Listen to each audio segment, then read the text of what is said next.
Hey guys, wanted to do a video on my Crumar T1C. I just got this a few days ago from a local music go-round. Paid $229 for it. They were asking $250 and I got them down to $229. Kind of a weird price to settle at, but that's how it came. And just wanted to give a little information on this thing as well as detail a little problem that I've got. When I got it, all the key contacts were very dirty, so I cleaned them up. I'll show you real quickly how I did that. Fortunately, these things are pretty easy to get around, which is nice. Got all the key contacts working great.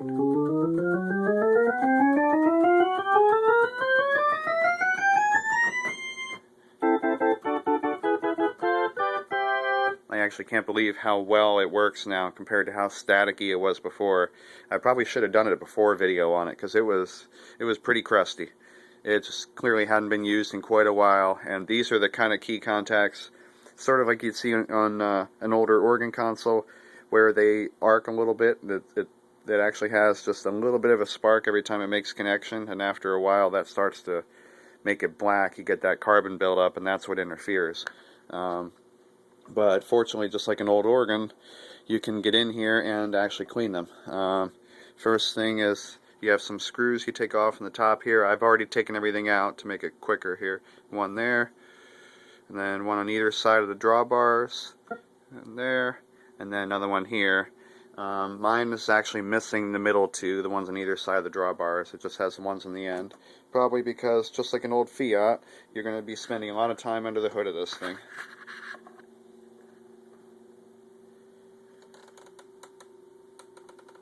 And I didn't see any real videos showing the inside, so I thought it'd be neat to show you guys what one of these looks like under the hood. Especially since anyone who owns one of these, you're going to be seeing this side of it quite a bit. So this is the first, I consider the first level of opening it up. Go left to right here.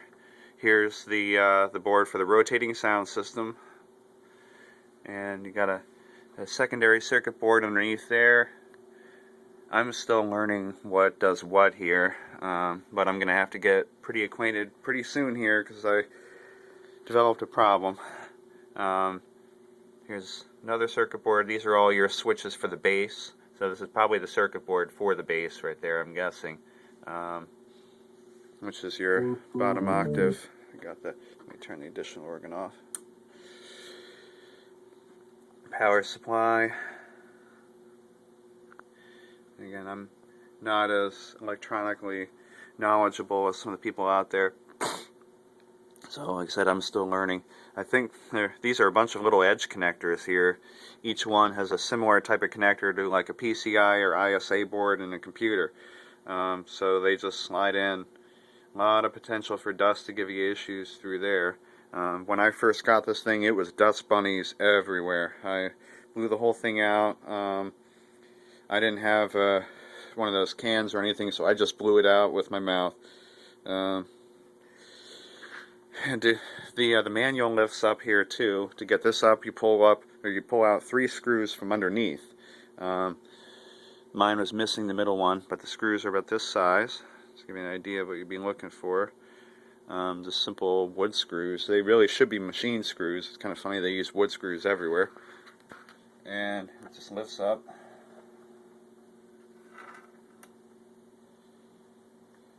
Just take your time lifting it.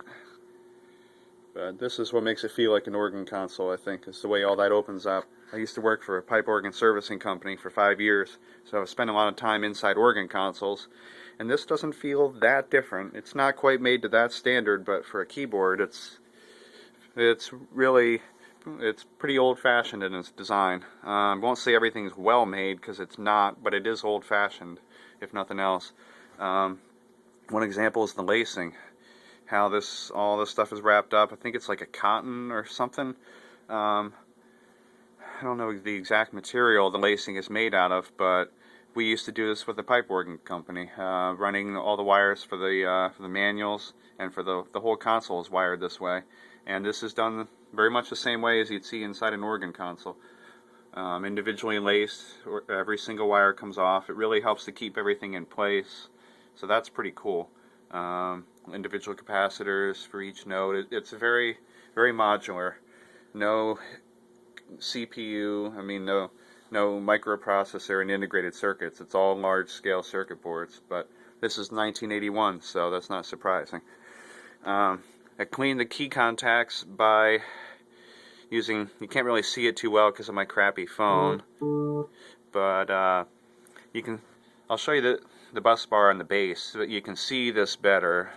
If you see that spring that presses against the bar, that's what makes the contact. One of them is energized. I forget with these whether it's the spring that's energized and grounds the bar or vice versa, but that's basically how it makes contact. And you've got another set of those inside. You can't really see them, but that's the one for the manual, and that's what was really dirty on mine. So I just gently used one of those real small, like they call them tweaker screwdrivers, sort of like you'd use to open a key fob for your car. That kind of size driver, a slotted driver, flat blade driver.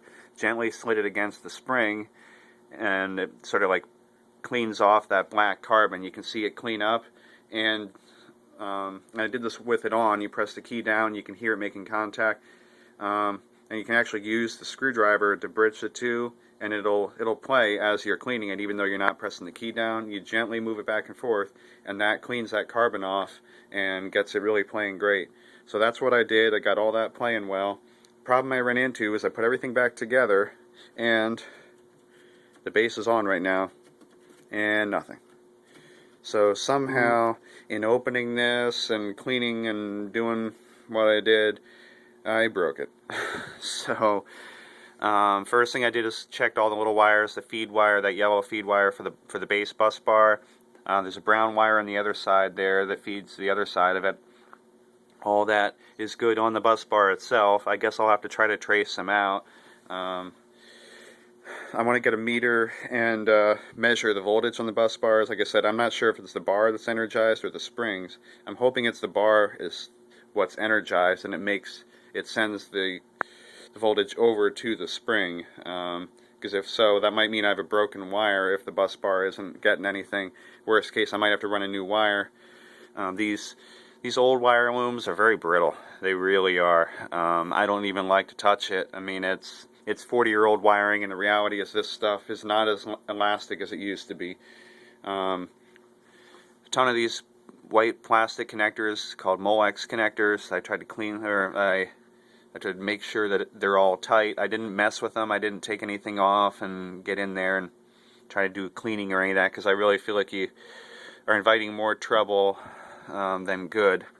But yeah, that's where we're at this point. Everything works except for the bass. And if you guys have any ideas what you think might have created that problem, I'd love to know, because I like the keyboard. It sounds cool, but I really want to get this fixed up, get that bass going. I have to believe it's something stupid, because it worked great before I did this. All the functions worked.